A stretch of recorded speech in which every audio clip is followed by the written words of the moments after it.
Hello everyone, welcome to YouTube channel RPSC bio academy. हम जो unit discuss कर रहे थे वो थी टेक्सोनोमी। टेक्सोनोमी में भी एनिमल टेक्सोनोमी, और एनिमल टेक्सोनोमी में हमने जो स्टार्ट कर रखा था वो था basis of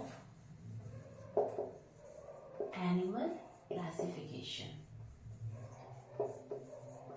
basis of animal classification हमने स्टार्ट कर रखा था, और इसके अंदर आज जो हम फर्स्ट पेज पढ़ने वाले हैं वो है on the basis of segmentation. ये हमारे सिलेबस में भी दे रखा है, segmentation. On the basis of segmentation हम एनिमल्स को कितने ग्रुप्स में बांटेंगे? हम एनिमल्स को बांटेंगे दो ग्रुप्स के अंदर, यानी सेगमेंटेशन के बेस पर एनिमल्स को हमने दो ग्रुप्स के अंदर बांटा। एक तो वो जिनके अंदर ये पाई जाती है स्यूडो सेगमेंटेशन। स्यूडो सेगमेंटेशन यानी यहाँ पर जो सेगमेंटेशन है वो सही नहीं है, वो सच्ची नहीं है, स्यूडो है यानी फॉल्स है। ठीक है, या इसे क्या बोल स्यूडो सेगमेंटेशन या फिर सुपरफिशियल सेगमेंटेशन।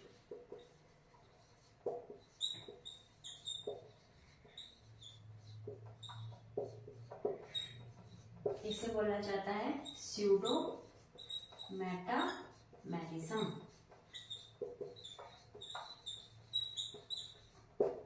ठीक है, एक तो हो गई ये जिनके अंदर जो सेगमेंटेशन है वो कैसी है? सूडो है, वो कैसी है? फॉल्स है, ट्रू नहीं है। ठीक है, सेकंड आएंगे ऐसे एनिमल्स जिनके अंदर ट्रू सेगमेंटेशन पाई जाती है,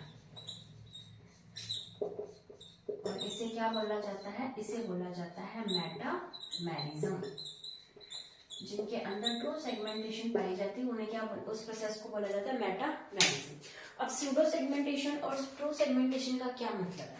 अगर हम स्यूडो सेगमेंटेशन की बात करें तो यहाँ पर जो सेगमेंटेशन है वो कुछ इस तरीके से होगी, यानी सिर्फ ऊपर ऊपर से, सुपरफिशियली। यहाँ पर इंटरनल तरीके से, इंटरनली सेगमेंटेशन नहीं है, सिर्फ ऊपर ऊपर से सेगमेंटेशन प्रेजेंट है। तो ऐसे सेगमेंटेशन को क्या बोला जाता है? स्यूडो सेगमेंटेशन, यानी सेगमेंटेशन सिर्फ ऊपर ऊपर से प्रेजेंट है, इंटरनली सेगमेंटेशन प्रेजेंट नहीं है।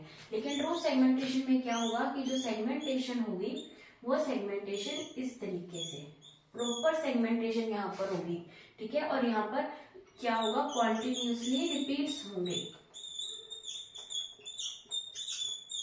कॉन्टिन्यूसली रिपीट होगा। क्या? ये जो मेटामेयर्स है, इस एक को क्या बोला जाता है? मेटामेयर। यहाँ पर कॉन्टिन्यूसली रिपीट होंगे मेटामेयर्स, तो इसे क्या बोला जाएगा? इसे बोला जाएगा ट्रू सेगमेंटेशन। यानी यहाँ पर जो सेगमेंटेशन हो रही है वो बहुत ही इंटरनली तरीके से हो रही है, इसलिए हमने इसको बोला ट्रू सेगमेंटेशन। लेकिन यहाँ पर जो सेगमेंटेशन है वो सिर्फ एक्सटर्नल रूप से हमें दिखाई दे रही है, इंटरनली ऐसी कोई सेगमेंटेशन नहीं है, तो इसे क्या बोला जाता है? Pseudo segmentation. अगर हम एग्जांपल की बात करें तो इसके अंदर आएंगे प्लैटीहेल्मिन्थेसिस। प्लैटीहेल्मिन्थेसिस के अंदर भी इसके अंदर आएगी क्लास सिस्टोडा, यानी सिर्फ क्लास सिस्टोडा ही है जिसके अंदर क्या पाया जाता है? Pseudo segmentation. बाकी प्लैटीहेल्मिन्थेसिस की क्लास के अंदर किसी भी तरीके का सेगमेंटेशन पाया ही नहीं जाता, सिर्फ एक सिस्टोडा क्लास है जिसके अंदर स्यूडो सेगमेंटेशन पाया जाता है। अगर हम एग्जांपल की बात करें तो हम ले सकते हैं टीनिया। टीनिया हमारे सिलेबस में भी है, तो हमारे लिए ये क्वेश्चन और भी इंपॉर्टेंट हो जाता है कि टीनिया के अंदर स्यूडो सेगमेंटेशन पाया जाता है, यहाँ पर ट्रू सेगमेंटेशन नहीं पाया जाता। अब अगर हम बात करें ट्रू सेगमेंटेशन किसके अंदर पाया जाएगा, तो ये पाया जाएगा एनालिड्स के अंदर। एनालिड्स जैसे हम कह सकते हैं अर्थवॉर्म के अंदर। उसके अलावा आर्थ्रोपोड्स के अंदर, आर्थ्रोपोड्स यानी कि जो सारे इंसेक्ट आ जाते हैं, आर्थ्रोपोड्स में क्या आएंगे? सारे इंसेक्ट्स आएंगे, जैसे कॉकरोच भी आ जाएंगे इसके अंदर। तो आर्थ्रोपोड्स के अंदर, एनालिड्स के अंदर क्या पाया जाता है? True segmentation. और किसमें पाया जाता है? अगर हम हमारी बात करें तो हमारे अंदर क्या है? Vertebral column. हमारे अंदर जो वर्टिब्रल कॉलम है उसके अंदर भी तो इस तरीके के मेटामेयर्स है, एक ही यूनिट बार बार रिपीट हो रही है। एक यूनिट को क्या बोला? मेटामेयर, कॉन्टिन्यूसली रिपीट होते हैं, और हमारी वर्टिब्रल कॉलम भी ट्रू सेगमेंटेशन का एग्जाम्पल है। एक और एग्जाम्पल आता है ट्रू सेगमेंटेशन के अंदर, हमने एक नाम पढ़ा था ब्रैंकियोस्टोमा। जिसे क्या बोला जाता है, एम्फिऑक्सस। हमने कल भी डिस्कस किया था कि इससे जो है क्वेश्चन आया हुआ है कि एम्फिऑक्सस में कौन सा सिलोम पाया जाता है। तो उसके अंदर क्या है कि जो एम्फिऑक्सस या फिर ब्रैंकियोस्टोमा है, इसके अंदर एक और स्पेशल चीज पाई जाती है। इसकी मसल्स के अंदर, इसके मसल्स में मायोट्यूब्स नाम की एक स्ट्रक्चर पाई जाती है। इसके मसल्स में मायोट्यूब्स पाई जाती है, और ये जो मायोट्यूब्स है ये भी किसका एग्जांपल है, ट्रू सेगमेंटेशन का। क्यों? क्योंकि ये भी इस तरीके की एक सिंगल यूनिट है जो बारी बारी कॉन्टिन्यूसली रिपीट होती है। ठीक है, तो इसके अंदर जो हमारे एग्जाम्पल है, पहला आएगा एनालिस एंड आर्थ्रोपोड, सेकेंड आएगा हमारी वर्टिब्रल कॉलम, और थर्ड आएगा ब्रैंकियोस्टोमा या फिर एम्फिऑक्सस। इसके मसल्स में प्रेजेंट मायोट्यूब्स स्ट्रक्चर। तो ये हमने डिवाइड किया एनिमल्स को on the basis of segmentation. एक तो है स्यूडो सेगमेंटेशन, एक है ट्रू सेगमेंटेशन। स्यूडो सेगमेंटेशन को बोलते हैं सुपरफिशियल सेगमेंटेशन या फिर स्यूडो मेटामेरिज्म, जिसके अंदर जो सेगमेंटेशन है वो इंटरनली ना होकर सिर्फ एक्सटर्नली हमें दिखाई देती है कि ये सेगमेंटेशन है, लेकिन इंटरनली कोई सेगमेंटेशन नहीं है। इसका एग्जाम्पल है प्लेटीहेल्मिन्थेसिस, जिसकी क्लास सिर्फ सिस्टोडा क्लास के अंदर ये देखा जा सकता है। ट्रू सेगमेंटेशन के अंदर इंटरनली सेगमेंट्स पाए जाते हैं, ये कॉन्टिन्यूसली रिपीट होते हैं। इसकी ये प्रॉपर्टी बहुत जरूरी है कि ये कॉन्टिन्यूसली रिपीट होनी चाहिए। एनालिड्स, आर्थ्रोपोड्स, वर्टिब्रल कॉलम और ब्रैंकियोस्टोमा या फिर एम्फिऑक्सस की मसल्स में मायोट्यूब्स। अब हम नेक्स्ट बेस पढ़ते हैं।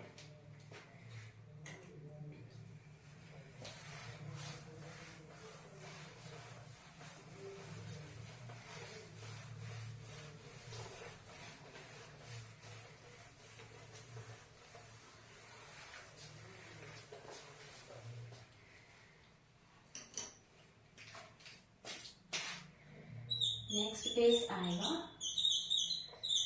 Embryonic development. एम्ब्रियोनिक डेवलपमेंट के बेसिस पर भी एनिमल्स को क्लासिफाई किया जा सकता है। एम्ब्रियोनिक डेवलपमेंट के बेस पर भी एनिमल्स को 2 पार्ट्स में डिवाइड किया जाता है। 2 पार्ट्स में एनिमल्स डिवाइड होते हैं। एक को बोला जाता है प्रोटोस्टोम्स और एक आएंगे ड्यूट्रोस्टोम्स। प्रोटोस्टोम्स एंड ड्यूट्रोस्टोम्स, ये 2 पार्ट्स में हमने एनिमल्स को डिवाइड किया है। प्रोटोस्टोम्स का मतलब क्या होता है?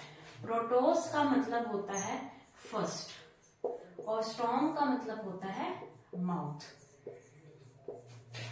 ड्यूट्रो का मतलब होता है अदर और स्टोम्स का मतलब होता है माउथ, यानी ये कुछ तो माउथ से ही रिलेटेड है। ठीक है, अब प्रोटोस्टोम्स क्या होते हैं? प्रोटोस्टोम्स वो होते हैं जिन एनिमल्स के अंदर ब्लास्टोपोर से माउथ बने।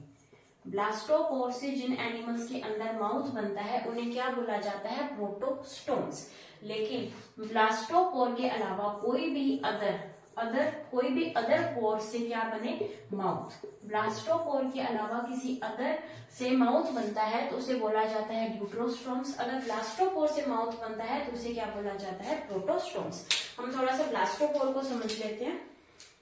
जैसे सबसे पहले जाइगोट बनता है, जाइगोट से ब्लास्टुला बनता है, हमने कल भी डिस्कस किया था। ठीक है, उसके बाद हमने इसके अंदर सबसे पहले हमने यहाँ से ब्लास्टोमियर्स बनाए थे और यहाँ पर हमने इनको बोला था कि ये है सारे ब्लास्टोमियर्स, ये है ब्लास्टोडर्म और ये जो कैविटी थी इसको हमने बोला था ब्लास्टोसील। ठीक है, उसके बाद हमने ये स्ट्रक्चर बताई थी कि ये वाले जो ब्लास्टोमियर्स है ये अंदर की तरफ इन्वेजिनेट हो जाते हैं और फिर हमने स्ट्रक्चर को कुछ इस तरीके से बनाया था और फिर हमने यहाँ से एक्टोडर्म बनाई थी, यहाँ से एंडोडर्म बनाई थी। लेकिन यहाँ पर ये जो पोर है इस पोर को क्या बोला जाता है? ब्लास्टोपोर। यानी जो एनिमल जब एम्ब्रियोनिक डेवलपमेंट के दौरान, हमने किस बेस पर करना है? एम्ब्रियोनिक डेवलपमेंट के बेस पर। तो जब भी एम्ब्रियोनिक डेवलपमेंट हो रही है उस टाइम पर अगर इस ब्लास्टोपोर से क्या बन जाए? माउथ। अगर इस ब्लास्टोपोर से माउथ बन जाए तो उन एनिमल्स को कहेंगे प्रोटोस्टोम्स। अगर इस ब्लास्टोपोर के अलावा और किसी भी जगह से माउथ बन जाए तो उसे क्या बोला जाता है? ड्यूट्रोस्टोम्स। ठीक है, अब हम प्रोटोस्टोम्स के अंदर एग्जाम्पल लिखेंगे। प्रोटोस्टोम्स के अंदर एग्जाम्पल आएंगे जैसे कि प्लेटीहेल्मिन्थेसिस,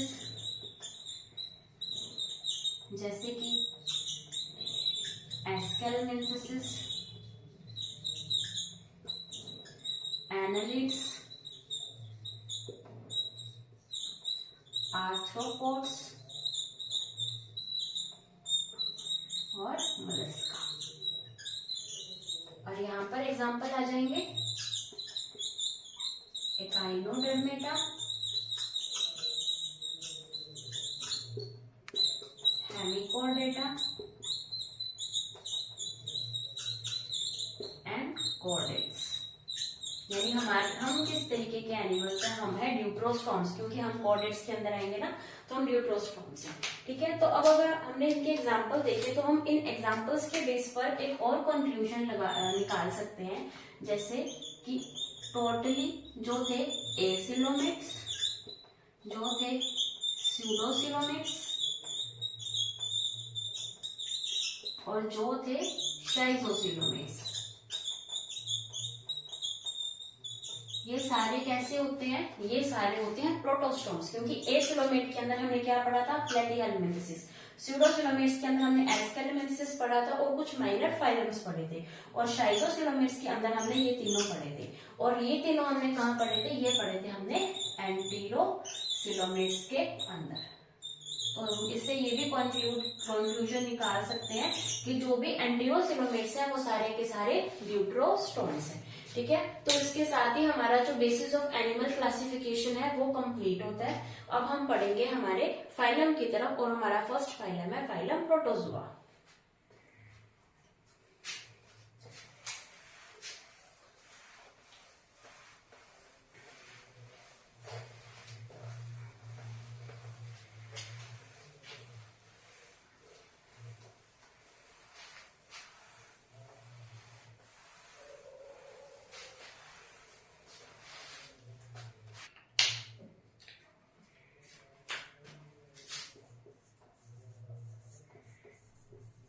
हम पढ़ रहे हैं फाइलम प्रोटोजोआ।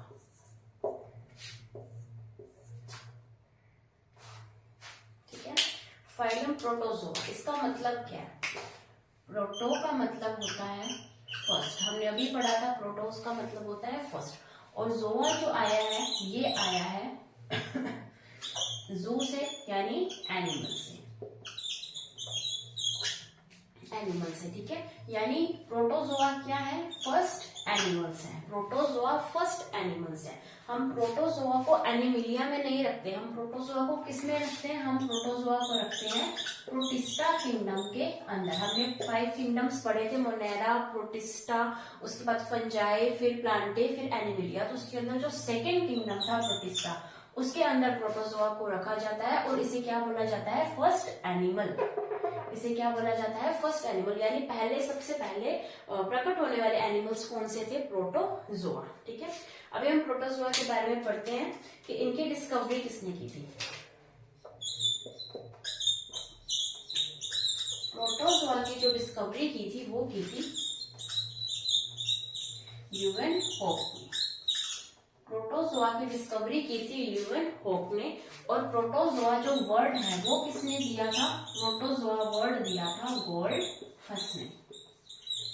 हमें ये याद रखने चाहिए कि इसकी डिस्कवरी और ये वर्ड किसने दिया था, क्योंकि एक बार क्वेश्चन आया हुआ है, उसके अंदर पूछा था कि एनालिडा जो नेम है वो किसने दिया, एनालिडा वर्ड किसने दिया। तो अगर एनालिडा का पूछा जा सकता है तो किसी भी फाइलम का पूछा जा सकता है, इसलिए हमें इनको इग्नोर नहीं करना, इनको पढ़ना है। ठीक है,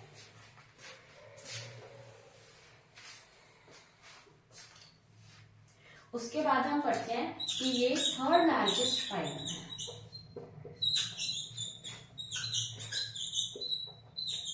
यानी हमारे नेचर के अंदर जो एनिमिलिया है उसके अंदर थर्ड लार्जेस्ट है, यानी तीसरा सबसे बड़ा फाइलम है। तो फर्स्ट कौन सा है और सेकंड कौन सा है? अगर हम बात करें फर्स्ट फाइलम की, तो फर्स्ट फाइलम है आर्थ्रोपोडा, सेकंड फाइलम है मोलस्का, तो थर्ड लार्जेस्ट फाइलम कौन सा हो गया, प्रोटोजोआ। ठीक है, उसके अलावा ये कैसे एनिमल्स हैं, ये हैं यूनिसेलुलर, ये यूनिसेलुलर एनिमल्स हैं। लेकिन कई बार क्या होता है कि ऑप्शन में यूनिसेलुलर ना देकर दिया जाता है ए सेलुलर, इन्हें ए सेलुलर कहा जाता है। और इनको ए सेलुलर किसने कहा था, ए सेलुलर कहा था डॉबेल ने। और यहां से क्वेश्चन भी आया हुआ है, क्वेश्चन क्या था कि प्रोटोजोआ के अंदर हम पढ़ते हैं अमीबा प्रोटोजोआ का ही मेंबर है। तो क्वेश्चन आया था कि जो अमीबा है, अमीबा क्या होते हैं। अमीबा के 3-4 ऑप्शन थे, उनमें से मैं देखना था कि क्या क्या अमीबा होता है। जैसे लैंडिक होता है, लॉटिक होता है, स्यूडोपोडिया प्रेजेंट होते हैं। वैसे इसके अंदर एक क्वेश्चन था और उसके अंदर अमीबा के लिए दे रखा था कि ये ए सेलुलर होता है। तो अमीबा के लिए वहां पर वर्ड यूनिसेलुलर ना देकर ए सेलुलर दिया गया था। और अमीबा को उसके अंदर जो रॉन्ग स्टेटमेंट थी वो ये थी कि अमीबा को जो है वो किसी और किंगडम के अंदर रखा गया था, उसका किंगडम प्रोटोजोआ नहीं बताया गया था। तो ये उसके अंदर रॉन्ग स्टेटमेंट थी। और इसके अंदर अमीबा को जो राइट स्टेटमेंट के अंदर दिया था वो दिया था कि अमीबा ए सेलुलर होता है। तो हमें ये चीज ध्यान में रख के चलनी है कि अमीबा को ए सेलुलर मान रखा है। और ये कहा किसने था, ये कहा था डोबेल ने।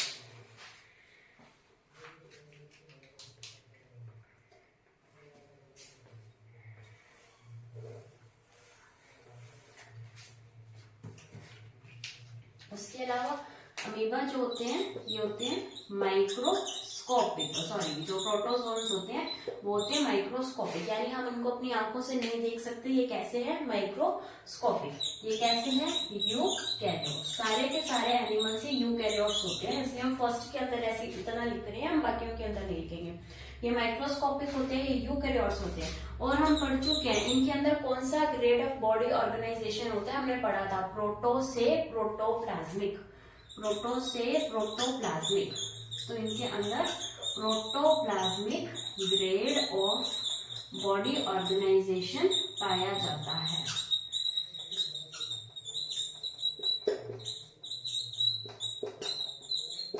ठीक है, इनके अंदर protoplasmic grade of body organisation पाया जाता है। अभी हम देखते हैं कि इसकी डिस्कवरी की थी ल्यूवेनहॉफ ने। प्रोटोजोआ वर्ड दिया था गोल्ड फर्स्ट ने। ये थर्ड लार्जेस्ट फाइलम है, इसे यूनिसेलुलर कहा जाता है, लेकिन डोवेल ने इसको ए सेलुलर कहा था।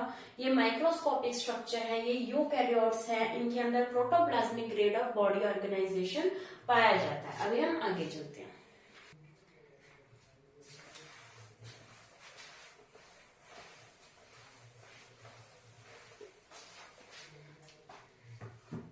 अब हम बात करते हैं प्रोटोजोन्स की बॉडी शेप के बारे में, यानी इनकी बॉडी शेप कैसी होती है। ठीक है, कुछ ऐसे प्रोटोजोन्स है जो कि कैसे होंगे, एसिमेट्रिकल, एसिमेट्रिकल यानी इसके अंदर कोई भी सिमेट्री नहीं है।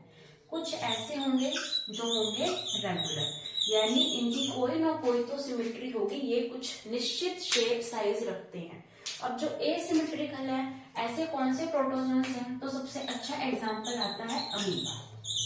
अमीबा एक ऐसा प्रोटोजोन है जो कि एसिमेट्रिकल है, इसके अंदर कोई सिमेट्री नहीं पाई जाती। अगर हम अमीबा की स्ट्रक्चर देखें तो हम देख सकते हैं कि इस तरीके से इसके अंदर सूडोपोडिया पाए जाते हैं, यहाँ पर होता है एक न्यूक्लियस। ठीक है, तो इसकी कोई सिमेट्री नहीं है, आपको भी ऐसा दिखेगा, अगले ही पल ये कुछ इस तरीके से दिखने लग जाएगा।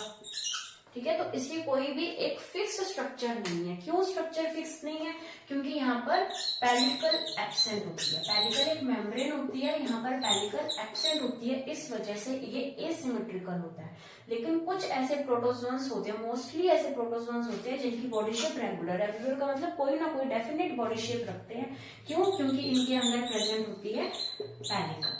पेलिकल की प्रेजेंस की वजह से इनके अंदर कोई ना कोई शेप होती है। और ऐसे बाकी सारे आ जाएंगे, जैसे कि हम एग्जाम्पल की बात करें, यहाँ पर आ जाएगा पैरामीशियम, यूग्लिना, ट्रिपैनोसोमा। तो ऐसे सारे ही बाकी ऑलमोस्ट इसके अंदर ही आएंगे। Most of the protozoans regular होती है और कुछ ही एसिमेट्रिकल होते हैं। उसके अंदर जो वेल नोन एग्जांपल है वो है अमीबा का। तो ये थी बॉडी शेप के बेसिस पर। ठीक है, अभी हम इसके आगे चलते हैं।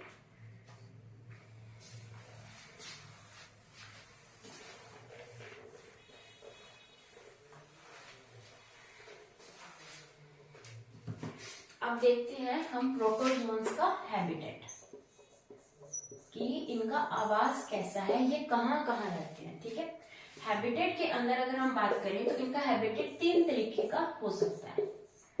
3 तरीके का, यानी हो सकता है कि ये फ्रेश वाटर में रहे, हो सकता है ये मेराइन वाटर में रहे यानी समुद्री पानी में रहे, हो सकता है ये पैरासिटिक हो। ठीक है, तो इनका जो हैबिटेट है वो 3 तरीके का हो सकता है, फ्रेश वाटर भी हो सकता है, मेराइन वाटर भी हो सकता है और पैरासिटिक भी हो सकता है। अगर हम फ्रेश वाटर की बात करें तो फ्रेश वाटर के अंदर आएंगे जैसे कि यूग्लिना, जैसे कि अमीबा प्रोटियस। अमीबा की कौन सी ऐसी स्पीशीज, अमीबा प्रोटियस, कैसी है, फ्रेश वाटर, जैसे कि पैरामीशियम, ये सारे कैसे हैं, ये हैं फ्रेश वाटर प्रोटोजोन्स जो कि फ्रेश वाटर में रहेंगे। अब हम देखते हैं मेराइन प्रोटोजोन्स। अगर हम मेराइन की बात करें तो इसके अंदर आएंगे रेडियोलेरियन ऊज। रेडियोलेरियंस के बारे में हमने तब भी पढ़ा था जब हम सिमेट्री पढ़ रहे थे। तब हमने कहा था कि प्रोटोजोआ के अंदर वैसे तो एसिमेट्रिकल होता है, लेकिन इसके अंदर रेडियोलेरियंस जो है वो इसके अंदर एक्सेप्शन है। तो ये वही है रेडियोलेरियन ऊज। फोरामिनिफेरा ऊज। उसके अलावा अमीबा वेरुकोसा, यानी अमीबा प्रोटियस तो फ्रेश वाटर है, लेकिन अमीबा वेरुकोसा मेराइन वाटर का प्रोटोजोन है। उसके बाद हम बात करें पैरासिटिक होते हैं, यानी जो दूसरे के ऊपर पैरासाइट बनकर रहते हैं, जैसे कि जियार्डिया, जैसे कि लिश्मानिया। हम पढ़ेंगे लिश्मानिया रोनोवा, ये करेगा काला अजर। उसके अलावा यहाँ पर आ जाएंगे प्लाज्मोडियम से होता है मलेरिया, और आ जाएंगे जैसे ट्रिप्नोसोमा।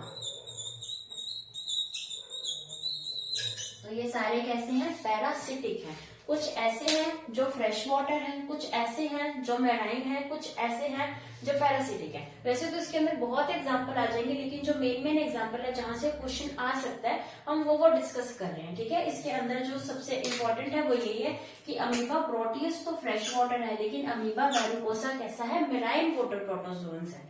ठीक है, अब इससे आगे चलते हैं।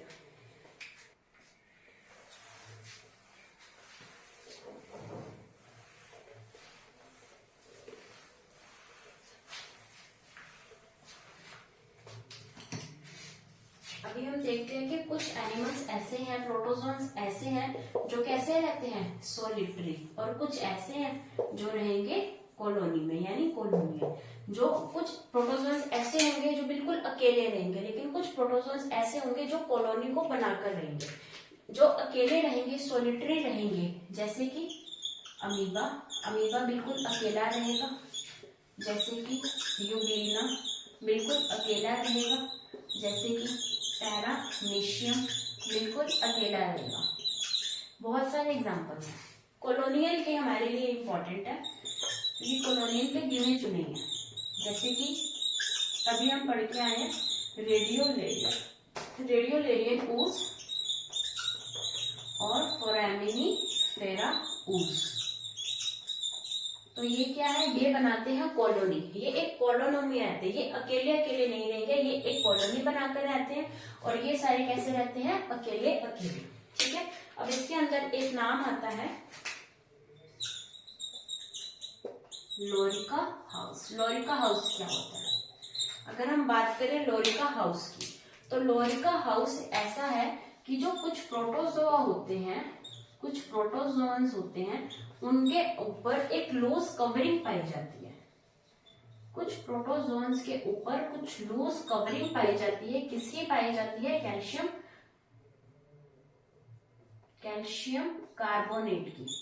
कार्बोनेट की लूज कवरिंग कुछ प्रोटोजोन्स के ऊपर पाई जाती है, और इस कवरिंग को क्या बोला जाता है, लोरिका हाउस।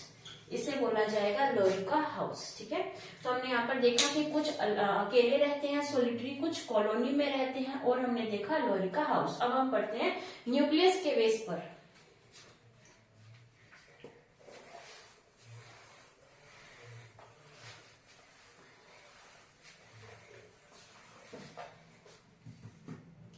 अगर हम बात करें न्यूक्लियस के बेस पर, तो कुछ होते हैं मोनो न्यूक्लिएट, कुछ होते हैं बाय न्यूक्लिएट और कुछ होते हैं multinucleate. Mononucleate, binucleate and multinucleate. Protozoans कुछ मोनोन्यूक्लिएट होंगे। मोनोन्यूक्लिएट का मतलब है जैसे आ गया अमीबा। अमीबा में सिर्फ एक ही न्यूक्लियस पाया जाता है, जैसे यूग्लिना। यूग्लिना में भी एक ही न्यूक्लियस पाया जाता है। हम देखें अगर इसकी स्ट्रक्चर, तो यूग्लिना की स्ट्रक्चर कुछ इस तरीके से मिलेगी। तो इसके अंदर एक ही न्यूक्लियस पाया जाता है। उसके बाद हम देखें बाई न्यूक्लिएट, जिसके अंदर क्या पाए जाते हैं, दो न्यूक्लियस पाए जाते हैं, जिसके अंदर दो न्यूक्लियस पाए जाते हैं, जैसे कि पैरामीशियम। हम पैरामीशियम की स्ट्रक्चर बनाएगा तो इसके अंदर एक बड़ा न्यूक्लियस होगा, एक छोटा न्यूक्लियस होगा और यहाँ पर होंगे सीलिया। तो क्या है इसका एग्जाम्पल, पैरामीशियम, जिसके अंदर दो न्यूक्लियस पाए जाएंगे। ये होगा मैक्रो न्यूक्लियस जो कि बड़ा है, ये होगा माइक्रो न्यूक्लियस। ठीक है, माइक्रो न्यूक्लियस का क्या काम है, माइक्रो न्यूक्लियस का काम है रिप्रोडक्शन करना, यानी ये न्यूक्लियस किसके अंदर हेल्प करेगा, रिप्रोडक्शन के अंदर हेल्प करेगा। और मैक्रो न्यूक्लियस का काम है कि इसको सारी मेटाबॉलिक एक्टिविटी संभालनी है। हमारा न्यूक्लियस भी यही करता है, मेटाबॉलिक एक्टिविटी संभालता है। तो ये भी सारी मेटाबॉलिक एक्टिविटीज जैसे डाइजेशन, रेस्पिरेशन, एक्सक्रीशन, सब कुछ कौन संभाल रहा है, मैक्रो न्यूक्लियस। और माइक्रो न्यूक्लियस का क्या काम है, ये क्या करेगा, रिप्रोडक्शन। ठीक है, उसके बाद कुछ ऐसे होते हैं इसके अंदर बहुत सारे न्यूक्लियस पाए जाते हैं, जिसके अंदर मल्टी न्यूक्लियस, मल्टीपल नंबर में न्यूक्लियस पाए जाते हैं, जैसे कि एग्जांपल है ओपेलिना। इसके अंदर ये एनिमल कुछ इस तरीके का होता है और इस एनिमल के अंदर बहुत सारे न्यूक्लियाई पाए जाते हैं और इसके अंदर ये मल्टीसीलिएट भी होता है। ठीक है, तो ये हमने की इसकी स्ट्रक्चर बनाई है, ओपेलिना की स्ट्रक्चर बनाई है। यहाँ पर क्या था, पैरामीशियम। पैरामीशियम के अंदर दो न्यूक्लियस थे और जो यूग्लिना है उसके अंदर मोनोन्यूक्लिएट था। अमीबा के अंदर भी मोनोन्यूक्लिएट है, यूग्लिना भी मोनोन्यूक्लिएट है, बाई न्यूक्लिएट का पैरामीशियम है एंड मल्टी न्यूक्लिएट के अंदर आ जाएगा ओपेलिना। अब हम देखते हैं कि इनका न्यूट्रिशन किस तरीके से होता है।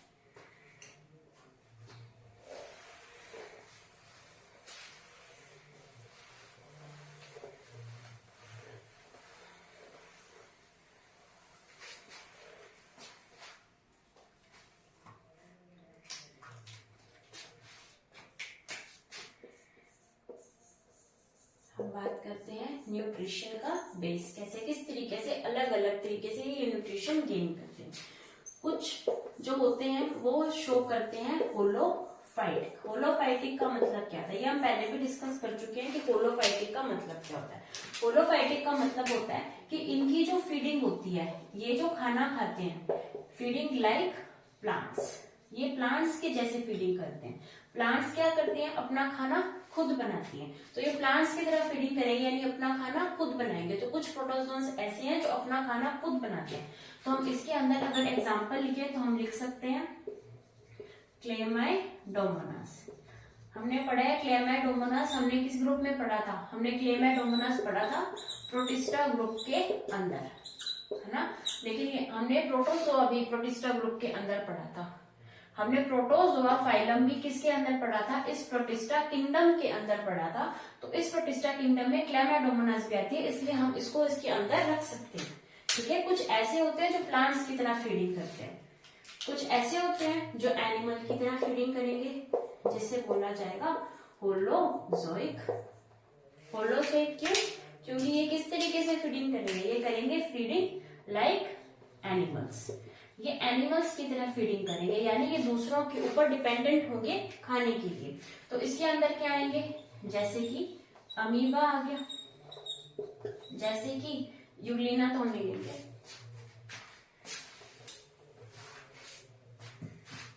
जैसे कि पैरामीशियम आ गया। तो ये कैसे है, ये है ऐसे जो कि प्लांट्स की तरह फीडिंग करते हैं, जो कि दूसरों के ऊपर डिपेंडेंट रहते हैं। फिर कुछ ऐसे होते हैं जो होते हैं मिक्सोट्रॉफिक।